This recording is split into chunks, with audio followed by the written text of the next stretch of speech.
Mobile ಕೊಟ್ಟು ಅಲ್ಲಿಂದ black ಮೇಲ್ ಮಾಡ್ತಾ ಇದ್ದಾರೆ.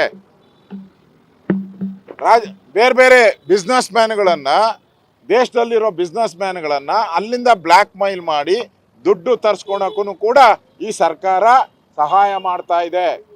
ಇಲ್ಲಿನ ಪೊಲೀಸ್ ಇಲಾಖೆ ಸಹಾಯ ಮಾಡ್ತಾ ಇದೆ. ಇಲ್ಲ ಅಂದರೆ ಹೆಂಗೆ ಅವ್ರಿಗೆ ಅಷ್ಟೊಂದು ದುಡ್ಡು ಬರ್ತೈತೆ? ಯಾಕೆಂದರೆ ಜೈಲುಗಳಲ್ಲಿ ನಿಮಗೆ ಈ ರೇಟಿಗೆ ಸಿಗಲ್ಲ. 100 ರೂಪಾಯಿ ಇರೋದು 10,000 ರೂಪಾಯಿ ಕೊಡಬೇಕಲ್ಲಿ.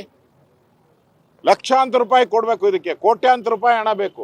ಆ ಕೋಟ್ಯಾಂತರ ರೂಪಾಯಿ ಹಣ ಎಲ್ಲಿಂದ ಬರುತ್ತೆ? ಯಾರು ಕಳಿಸ್ಕೊಡ್ತಾರೆ? ಈ ಭಯೋತ್ಪಾದಕರಿಗೆ ಇಷ್ಟೊಂದು ದುಡ್ಡು, ಈ ರೌಡಿಗಳಿಗೆ ಇಷ್ಟೊಂದು ದುಡ್ಡು ಯಾರು ಕೊಡ್ತಾರೆ? ಅಂದರೆ ಕಾಂಗ್ರೆಸ್ ಅವರು ಒಂದು ರೀತಿ ಮುಸ್ಲಿಂ ಓಲೈಕೆ ಮಾಡೋ ಮುಖಾಂತರ ಫ್ರೀಯಾಗಿ ಬಿಟ್ಬಿಟ್ಟವ್ರೆ. ಫ್ರೀ, ಇದು ಫ್ರೀ, ಇನ್ಮೇಲೆ ಜೈಲ್ ಫ್ರೀ. ಇಷ್ಟು ದಿನದಿಂದ ಏನೇನೋ ಫ್ರೀ ಕೊಡ್ತಿದ್ದಲ್ಲ, 5 ಗ್ಯಾರಂಟಿ, ಫ್ರೀ ಫ್ರೀ ಫ್ರೀ ಅಂತ. ಈಗ ಜೈಲೊಳಗೆ ಹೋದ್ರೆ ರಾಜ್ಯಾತೀತ ಫ್ರೀ, ರಾಜ್ಯ ಅತಿಥಿ ಫ್ರೀ, ನಿಮಗೆ ಡ್ಯಾನ್ಸ್ ಫ್ರೀ, ಎಣ್ಣೆ ಫ್ರೀ.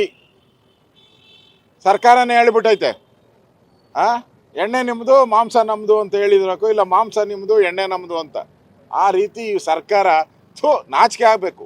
ಈ ಯಾವ ರಾಜ್ಯದಲ್ಲೂ, ಬಿಹಾರದಲ್ಲೂ ಈ ಥರದ ಜೈಲುಗಳನ್ನು ನಾವು ನೋಡೋಕ್ಕಾಗಲ್ಲ. ಅಷ್ಟು ವರ್ಸ್ಟ್.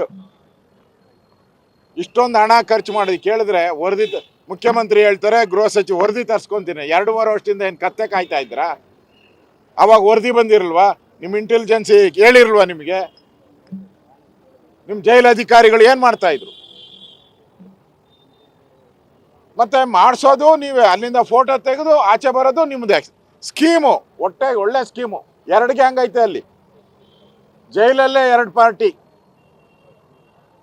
ಒಂದು ಸಪ್ಲೈ ಮಾಡೋ ಪಾರ್ಟಿ, ಇನ್ನೊಂದು ಫೋಟೋ ಮಾಡೋ ಪಾರ್ಟಿ.